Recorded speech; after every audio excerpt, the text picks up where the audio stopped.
Good morning, everyone. My name is Sharon Chen. I'm a clinical microbiologist and infectious diseases physician in Sydney, Australia. I'd like to begin by acknowledging Professor Oliver Cornely and Dr. Rosanne Sprute for their leadership and advice in these global guidelines for Candida diseases. This is me.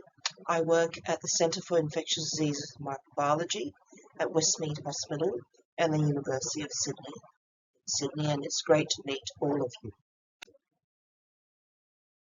Today's topics will be on infection control and prevention in Candidiasis, which will include a brief description on genotyping and analyses for Candida species for infection control purposes, and finally, a brief word on antifungal stewardship.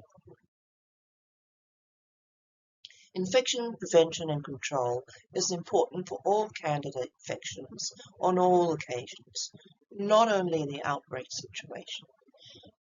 In this regard, hand hygiene cannot be overemphasized and is strongly recommended. It's common sense. Central line associated Candidemia bundles are also essential to follow rules for removing central lines where possible and in the care of central lines. Daily chlorhexidine in bathing has also been shown to be helpful. Most relevant in case clusters, and this is strongly recommended, and not only applies to Candida auris, but all Candida species, are the cohorting of patients, either separate rooms for the patients who are infected or non-infected, or cohorting of all infected patients together. Standard precautions should be adhered to. Wear gloves, change gloves between patients, screen close contacts. Either people have been in contact with the patient or individuals that have been hospitalized for prolonged periods of time with the index patient. This often requires a multidisciplinary approach. Dedicated staff are also recommended for the infected patients and the use of dedicated equipment, such as thermometers and sphygmomanometers. Then we come to the all-important question of cleaning. Cleaning, we usually recommend chlorine-based or stabilized hydrogen peroxide disinfectants. Wash your linen at high temperatures, and the use of quaternary ammonium compounds is not recommended. The table in this slide shows you what the recommendations look like in the guideline. So you have a population that you are interested in. What would you like to do with the population? Treat them, cure them. In this case, we wish to disinfect the population being surface contamination with Candida species. And the intervention is either sodium hypochlorite, as we talked about, or hydrogen peroxide with a strong recommendation. Because there are no randomized controlled trials, the quality of evidence is restricted to a 2 level. References are given and some notes are made. For Candida auris and other Candida species, UV light, either for 15 minutes at approximately at a distance of 1 meter, or 30 minutes at a distance of 2 meters, can be used with good effect. So it all depends on your UV light, how long you expose the surface to, and how far you are standing away. The next table shows much the same thing. So now we're talking about wards that are contaminated with C. auris, where there have been patients. We wish to disinfect a ward, or we wish to contain an outbreak. Similar to the surface contamination or decontamination, one chooses to use a chlorine-based compound or a hydrogen peroxide-based compound.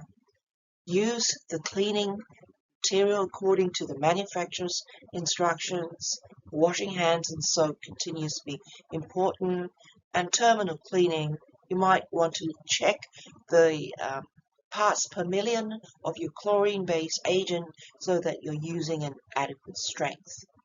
In many circumstances, Consult your colleagues because it's often multidisciplinary. And last recommendation shows the use of chlorhexidine bathing, either 2% or 4% daily, twice a day. This comes with a B recommendation, so moderately recommended, with the quality of evidence being graded as 2. Moving on to genotyping, this is central to any outbreak, and there are many methods. Strongly recommended, no RCTs. Now have a look at the facilities in your institution and the resources. And the parameters to consider for a method are the same for any other method. Discriminatory power, costs. Can you standardize the method? Is it stable? Is it reproducible between labs? How do you share data? Previously, microsatellite typing was useful for many Candida species, but your interlab reproducibility may be challenging and you cannot always discriminate between strains. Now, just because a method doesn't discriminate between strains doesn't necessarily mean that the strains are identical. It just might mean that the strain doesn't carry the marker that you're interested in. Other methods include short tandem repeat sequencing and multi-locus sequencing, and these days, of course, whole genome sequencing, short read, long read. The important thing to remember is that robust benchmarks, datasets, are necessary to validate any method. These are the examples for Candida species. You can see that older studies looked at microsatellites. Strongly recommended. Probably was the only method that was validated in that person's lab at that time. And because they're usually single institution or involve a single data set, the quality of evidence is judged to be at level 3. More recent studies looked at WGS, strongly recommended, quality of evidence level also at level 3. But we are getting better at genotyping Candida species.